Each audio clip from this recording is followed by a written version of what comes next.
Selamat datang di pertemuan mata kuliah Pengantar Teknologi Informasi dan Komunikasi pertemuan 1. Di pertemuan 1 kita akan belajar tentang konsep dasar data dan juga konsep dasar informasi. Merupakan kumpulan dari data yang pertama kita akan belajar mengenai data. Menurut berbagai kamus bahasa Inggris dan Indonesia, data diterjemahkan sebagai istilah yang berasal dari kata datum, yang berarti fakta ataupun bahan-bahan keterangan. Kemudian, jika dilihat dari sudut pandang bisnis, data bisnis adalah deskripsi organisasi tentang sesuatu dan kejadian yang terjadi. Data juga bisa diibaratkan sebagai deskripsi dari sesuatu dan kejadian yang kita hadapi. Data juga adalah kenyataan yang menggambarkan suatu kejadian-kejadian dan kesatuan nyata. Kejadian di sini adalah sesuatu yang terjadi pada saat tertentu. Kemudian yang dimaksud dengan kesatuan nyata adalah berupa suatu objek nyata seperti tempat, benda, dan orang-orang yang betul-betul ada dan terjadi. Contoh data di sini adalah misalkan pada saat terjadi kecelakaan, maka data-data di sana salah satunya adalah jam terjadi kecelakaan, kemudian tempat terjadi kecelakaan, jumlah korbannya, ataupun pelaku. Kemudian file atau table akan membentuk database. Kemudian dari segi informasi, dari pendapat beberapa pakar, yang pertama adalah pendapat dari Gordon B. Davis. Dalam bukunya Management Information System Conceptual Foundation, Structure and Development, informasi disebut sebagai data yang telah diolah menjadi bentuk yang berguna bagi penerimanya dan nyata, berupa nilai yang dapat dipahami di dalam keputusan sekarang maupun di masa depan.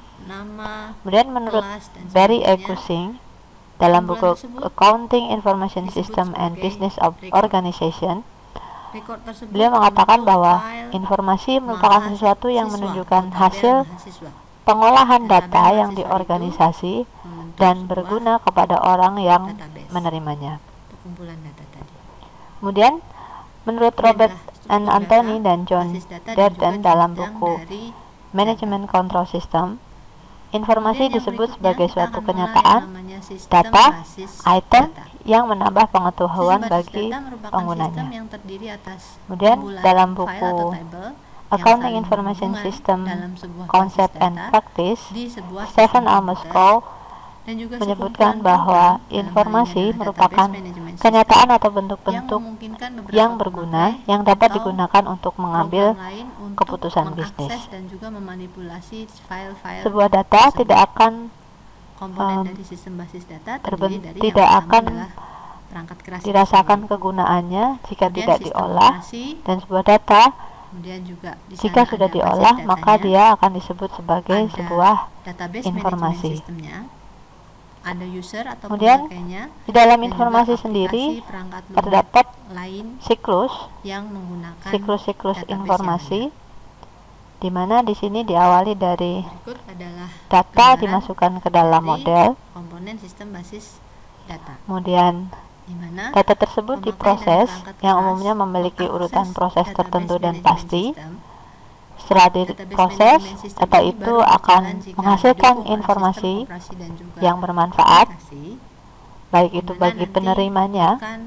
Contohnya adalah level management sebagai dasar dalam membuat suatu keputusan ataupun melakukan tindakan tertentu. Dari keputusan atau tindakan tersebut akan menghasilkan atau diperoleh kejadian-kejadian tertentu yang akan digunakan kembali sebagai data yang nantinya akan dimasukkan ke dalam model proses, begitu seterusnya. Dengan demikian akan membentuk suatu siklus informasi atau siklus pengolahan data. Kita ambil contoh. Siklus informasi ini terjadi pada sebuah perusahaan, di mana ada sebuah data, misalkan adalah data absensi karyawan, di mana setiap hari karyawan akan melakukan absensi. Absensi tersebut akan diolah mengakses bersamaan dan dikumpulkan, misalkan dalam 1 bulan, keterlambatannya berapa kali, kemudian ketidakhadirannya berapa kali, kerajinannya seperti apa, akan diproses ke dalam sebuah model basis data. Kemudian dari model tersebut akan dikeluarkan sebuah informasi. Informasi ini bisa berupa bahwa karyawan A merupakan karyawan yang rajin, misalkan, kemudian karyawan yang B, karyawan yang kurang rajin. Kemudian output ini atau informasi ini akan diberikan kepada level manajemen atau penerima sebagai sebuah standar untuk membuat suatu keputusan. Apakah misalkan yang rajin akan mendapatkan bonus, ataukah mungkin yang tidak rajin akan mendapatkan sanksi. Siklus ini akan kemudian outputnya akan dikembalikan menjadi sebuah input data untuk proses-proses berikutnya. Ini adalah merupakan siklus informasi. Kemudian pembahasan berikutnya adalah kita bahas tentang kualitas informasi, di mana kualitas dari suatu informasi tergantung dari 3 hal. Sebuah informasi yang pertama haruslah akurat. Yaitu akurat di sini adalah bebas dari kesalahan-kesalahan, tidak bias ataupun menyesatkan. Akurat juga bisa berarti harus jelas mencerminkan maksudnya. Informasi ini harus akurat karena dari informasi tersebut sampai ke penerima kemungkinan juga banyak terjadi noise ataupun gangguan yang bisa merubah atau merusak informasi tersebut. Kemudian informasi juga harus tepat pada waktunya, tidak boleh terlambat. Informasi yang sudah usang biasanya tidak akan mempunyai nilai lagi, karena informasi merupakan landasan di dalam pengambilan keputusan. Jika pengambilan keputusan terlambat, maka akibatnya bisa fatal untuk organisasi. Kemudian kualitas informasi juga bergantung yang ketiga kepada relevan. Informasi tersebut mempunyai manfaat untuk pemakainya atau penerimanya. Relevansi informasi untuk tiap-tiap orang satu dengan yang lainnya pasti berbeda. Misalnya, informasi mengenai sebab kerusakan mesin produksi kepada akuntan perusahaan adalah kurang relevan dan akan lebih relevan bila ditujukan kepada ahli teknik perusahaan. Ataupun misalkan informasi mengenai harga pokok produksi untuk ahli teknik merupakan informasi yang kurang relevan, tetapi relevan untuk akuntan. Nah, ada 3 kualitas informasi, yaitu akurat, tepat pada waktunya, dan juga relevan. Kemudian pembahasan berikutnya adalah tentang nilai informasi. Nilai informasi ditentukan dari 2 hal, yaitu dari segi manfaat dan juga segi biaya. Informasi dikatakan bernilai jika manfaat yang diperoleh lebih berharga dibandingkan dengan biaya untuk mendapatkannya. Perlu diperhatikan bahwa informasi yang digunakan di dalam suatu sistem informasi biasanya digunakan untuk beberapa kegunaan, sehingga tidak mungkin atau sulit untuk menghubungkan antara informasi tentang suatu masalah dengan biaya untuk memperolehnya, karena sebagian besar informasi digunakan untuk banyak pihak di dalam suatu perusahaan. Ada 3 kelompok model data yang akan kita bahas. Keuntungan dari besar informasi tidak dapat dihitung dengan nilai uang, tetapi dapat ditaksir dari nilai efektivitasnya. Dan juga relasi yang menjelaskan hubungan logik antar nilai informasi ini didasarkan dari 10 sifat, yaitu yang pertama adalah informasi haruslah mudah diperoleh, informasi haruslah luas dan lengkap, informasi haruslah dilihat dari ketelitiannya, kecocokannya. diagram, dan juga ada Kemudian informasi model. harus Sini penggunaannya tepat adalah waktu. menggunakan semantik atau bahasa Informasi sehari-hari. juga harus jelas. Model data yang Informasi kedua juga model data yang dilihat berbasis dari record. keluasannya, Ini itu menjelaskan misalkan kepada bisa user digunakan tentang untuk hubungan beberapa logik antar data dalam basis beberapa kegunaan. data. Ada Kemudian relation, bisa dibuktikan relational karena ini model. berdasarkan Misalkan di sini fakta. ada nomor, mahasiswa, Kemudian juga tidak ada nama. prasangka, Kemudian ada hierarki dan juga model, bisa diukur seperti berbentuk efektivitasnya. tree, dan juga ada network Nah, model. nilai informasi ini biasanya pengukurannya atau ditaksir nilai efektivitasnya melalui analisis cost effectiveness dan cost benefit.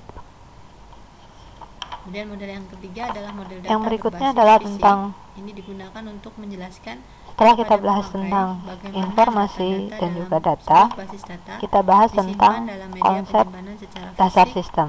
yang orientasinya lebih Sistem kepada mesin.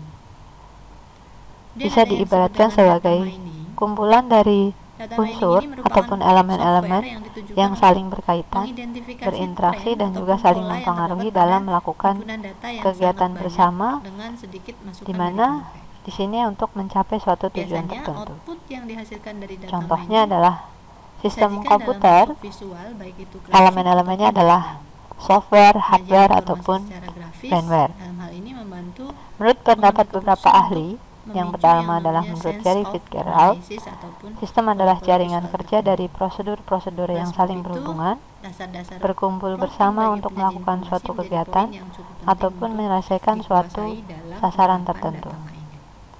Menurut Ludwig Kemudian ada yang von disebut juga dengan Talanvi, enterprise resource planning sistem atau merupakan ERP. seperangkat Ini adalah unsur software yang berfungsi saling untuk terikat menangani manajemen dalam produksi suatu dalam perusahaan. relasi di antara unsur-unsur tersebut Menurut dengan Gallup dan lingkungannya. Koch, ERP sebagai paket sistem Kemudian menurut perangkat lunak bisnis Anapal Raporot, memungkinkan sistem sebuah adalah perusahaan untuk kumpulan yang pertama kesatuan mengotomatisasikan dan perangkat hubungan dan satu mengintegrasikan sama lain. kebanyakan proses bisnis mereka.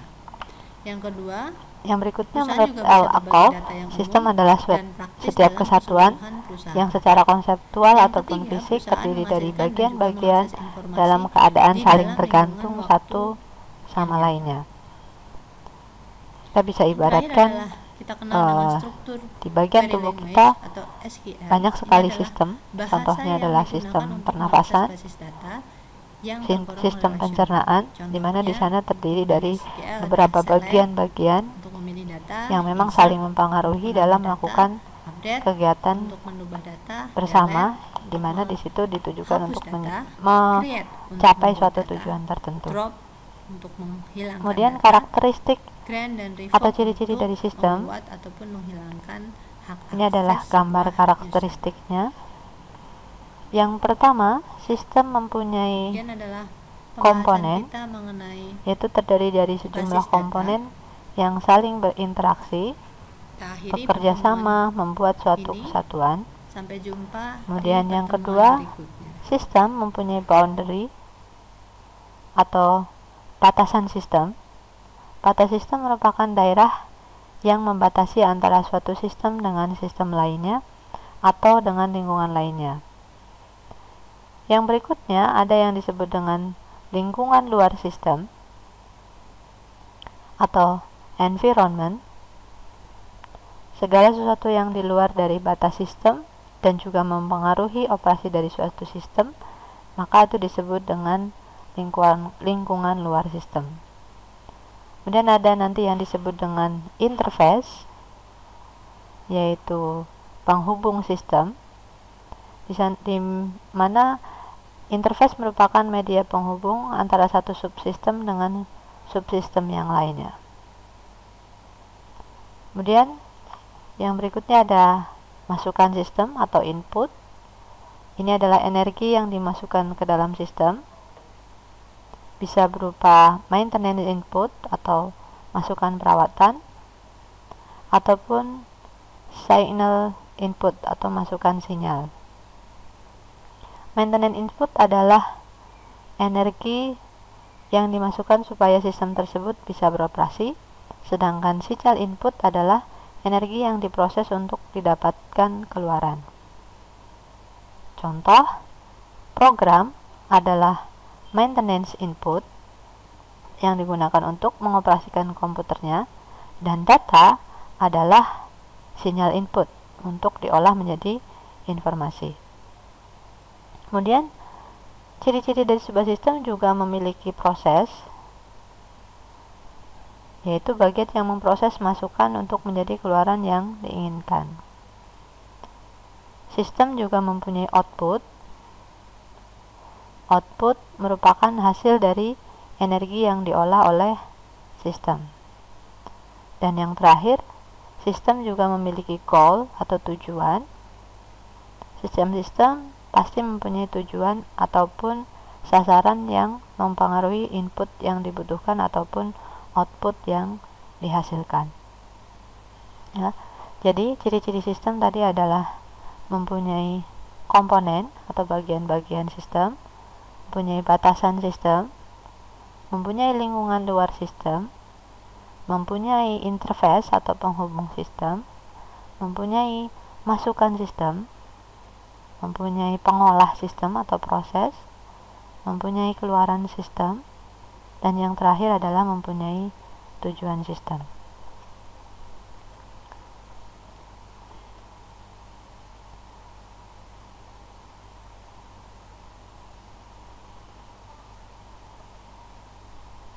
Ada 8 karakteristik sistem. Kemudian dari segi klasifikasi sistem, yang pertama, sistem terdiri dari sistem abstrak, yaitu sistem yang berupa pemikiran atau ide-ide yang tidak tampak secara fisik. Contoh adalah sistem teologi. Ini sistem yang menggambarkan hubungan Tuhan dengan manusia. Yang kedua adalah sistem fisik, yaitu sistem yang ada secara fisik sehingga setiap makhluk bisa melihatnya. Contoh sistem komputer, sistem produksi, ya. Kemudian sistem alamiah, yaitu sistem yang terjadi melalui proses alam, dalam artian tidak dibuat oleh manusia. Sistem tata surya, sistem galaksi, ataupun sistem reproduksi. Yang keempat adalah sistem buatan manusia, sistem yang dirancang oleh manusia. Di sini melibatkan interaksi manusia dengan mesin atau disebut dengan human machine system. Contohnya adalah sistem informasi, baik itu sistem informasi manajemen ataupun sistem informasi akademik. Klasifikasi sistem yang kelima adalah sistem tertentu, yaitu sistem yang berbasis dengan tingkah laku yang sudah dapat diprediksi. Interaksi bagian-bagiannya dapat dideteksi dengan pasti, keluarannya juga bisa diramalkan. Contohnya adalah sistem komputer. Yang keenam adalah sistem tak tertentu, yaitu yang kondisi masa depannya tidak dapat diprediksi karena mengandung unsur probabilitas. Contohnya adalah sistem manusia. Yang ketujuh adalah sistem tertutup atau closed system, yaitu yang tidak berhubungan dan tidak terpengaruh dengan sistem luar, bekerja secara otomatis tanpa adanya turut campur dari pihak luar. Secara teori, sistem tersebut ada, tetapi pada kenyataannya setiap sistem pasti mempunyai keterkaitan dengan lingkungan di luarnya.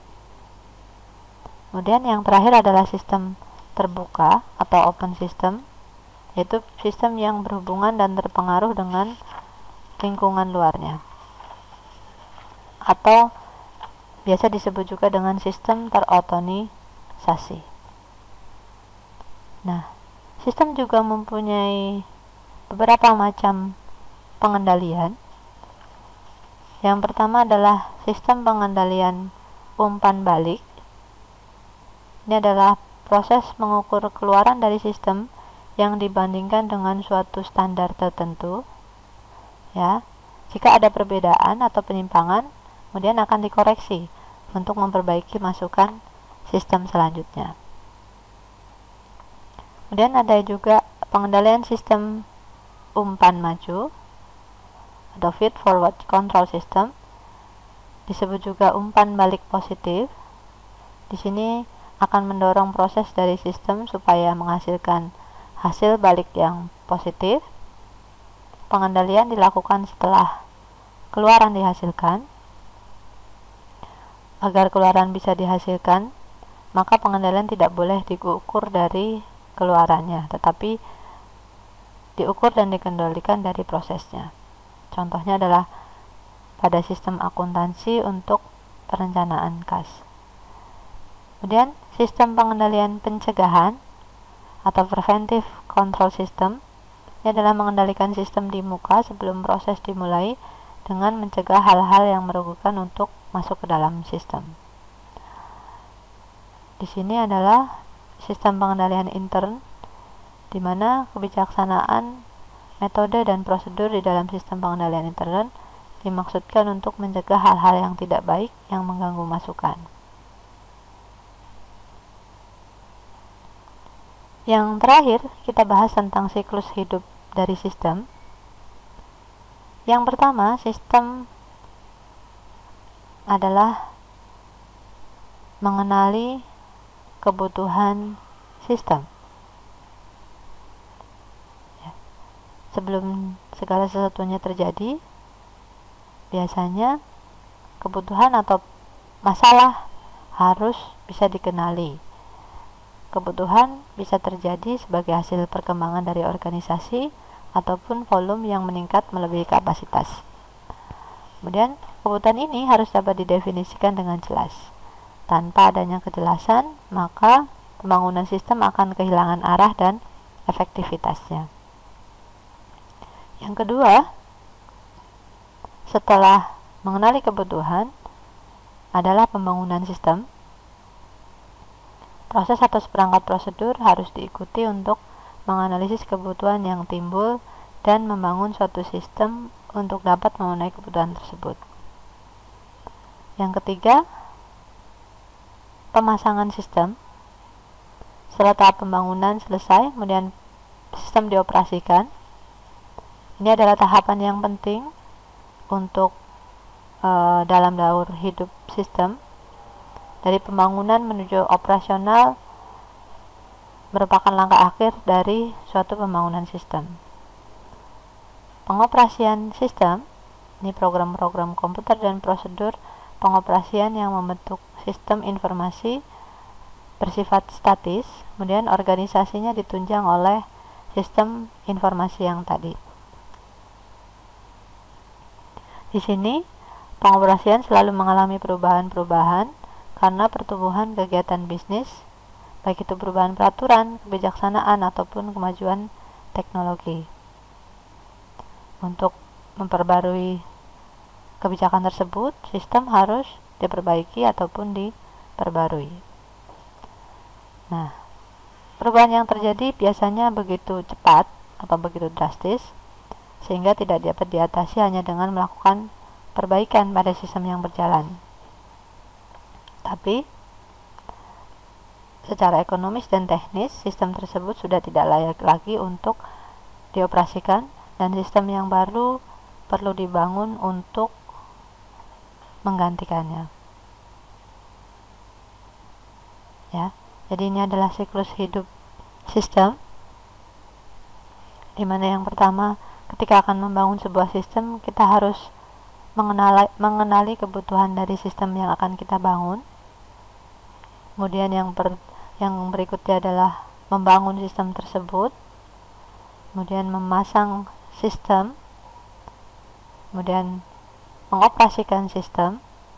Di sini bisa terjadi beberapa perbaikan, penyesuaian, sampai akhirnya sistem menjadi usang. Kemudian kita membuat sistem baru lagi dengan mulai mengenali kebutuhan dari sistem. Demikian materi di pertemuan 1 yang kita bahas mengenai konsep dasar data dan informasi, dan juga mengenai konsep dasar sistem. Sampai jumpa di pertemuan berikutnya.